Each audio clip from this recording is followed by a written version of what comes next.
ဒီနေ့ဗီဒီယိုလေးကမြန်မာလိုတွေးတရုတ်လိုရေးကြမယ်အပိုင်း3လေးဖြစ်ပါတယ်ပထမဆုံးကကျွန်တော်ရှက်အင်ကြီးဝယ်ချင်တယ်အဲ့တော့ဒီမှာကမြန်မာလိုတွေးမယ်ဆိုရင်တော့ကျွန်တော်ရှက်အင်ကြီးကိုဝယ်ချင်တာ3ခုတယ်ပေါ့နော်အဲ့တော့ဒါပေမဲ့တရုတ်လိုပြောလို့ရှိရင်သူကအင်္ဂလိပ်နဲ့ဆင်တူတယ်ဆိုတော့ဟုတ်ပြီဒီဟာ verb တွေပါနေတယ်ဝယ်ချင်တာဆိုတာလည်း verb ဖြစ်နေတယ်အဲ့တော့ဟုတ်ပြီဒီမှာ verb ကိုကြည့်လိုက်မယ်ဆိုရင် verb က2မျိုးပါနေတာအကူ verb နဲ့အဓိက verb နဲ့အဲ့တော့ဒီမှာအကူ verb ကိုအရင်ဆုံးထည့်ရတာဖြစ်တဲ့အတွက်ကျွန်တော်ကဘာလုပ်ချင်တာလဲချင်တယ်အဲ့တော့ချင်တယ်ကိုအရင်ဆုံးရေးလိုက်မယ်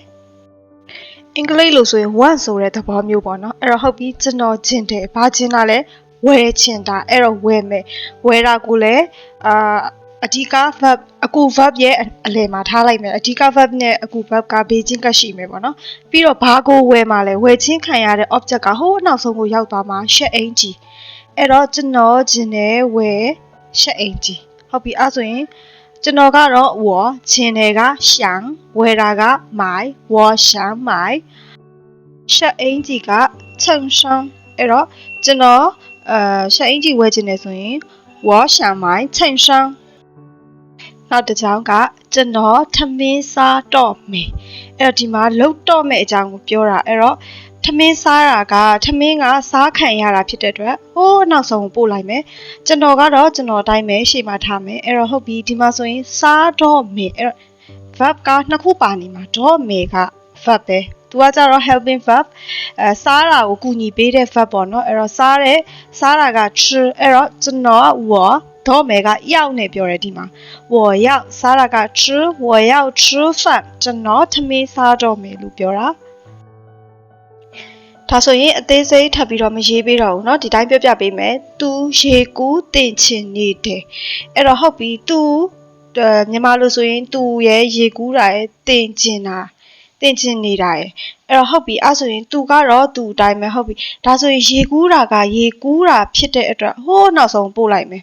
ဟုတ်ပြီအဲ့တော့သူကတော့ထားပဲအဲ့တော့ဂျင်တာကကြတော့ရှန်ဟုတ်ပြီတင်တာကရောတင်တာကရွှဲအဲ့တော့ထားရှန်ရွှဲပြီးတော့ရေကူးတာက游泳အဲ့တော့ထားရှန်ရွှဲ游泳သူရေကူးတင်ချင်နေတယ်အဲ့တော့နောက်တစ်ချောင်းကကြတော့ဒီမှာက object မပါတော့ဘူးကျွန်တော်အိတ်ချင်ပြီသူပြုလုပ်ခြင်းခံရတဲ့အရာမပါဘူးကျွန်တော်ကတော့ကျွန်တော်ပဲဂျင်တာကရှန်ဝါရှန်အိတ်တာကရွှေကြောက်အဲ့တော့ကျွန်တော်အိတ်ချင်ပြီဆိုရင်ဝါရှန်ရွှေကြောက်ဒီမှာကြတော့အဓိကကရိယာမပါတော့ဘူးကရိယာတစ်ခုပဲပါမှာရှန်ဆိုတဲ့ဟာလေးပေါ့နော်နောက်တစ်ချောင်းကကြတော့သူရေနွေးတောက်လိမ့်မယ်အဲ့တော့သူရေနွေးတောက်လိမ့်မယ်ဆိုရင်ထားသူကတော့ထားပဲရေနွေးကကြတော့တောက်ချင်းခံရတဲ့အရာဖြစ်တဲ့အတွက်နောက်ဆုံးကိုပို့လိုက်မယ်热水ဟုတ်ပြီဒါဆိုရင်ဒီမှာကတောက်လိမ့်မယ်အကူကရိယာနဲ့အဓိကကရိယာနှစ်ခုထည့်ရတော့မယ်အဲ့တော့ဟုတ်ပြီတောက်တာကကြတော့ဟလိမ့်မယ်ကဒီမှာရောက်နေတုံးတာအဲ့တော့ထားရောက်ဟ热水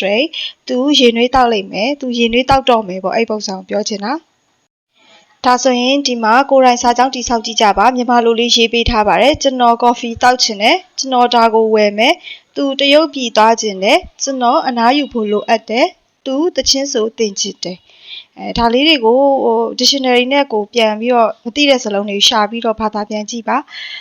နောက်ဆုံးမှာတော့အဖြေလေးရေးပေးထားပါတယ်နောက်ဆုံးမရတော့မှအဖြေလေးကိုကြည့်ပါအားလုံးပဲကျေးဇူးပါနောက်ထပ်သင်ခန်းစာသစ်တွေကိုထပ်ပြီးလေ့လာခြင်းဒီ channel လေးကို subscribe လုပ်သွားပေးဦးနော်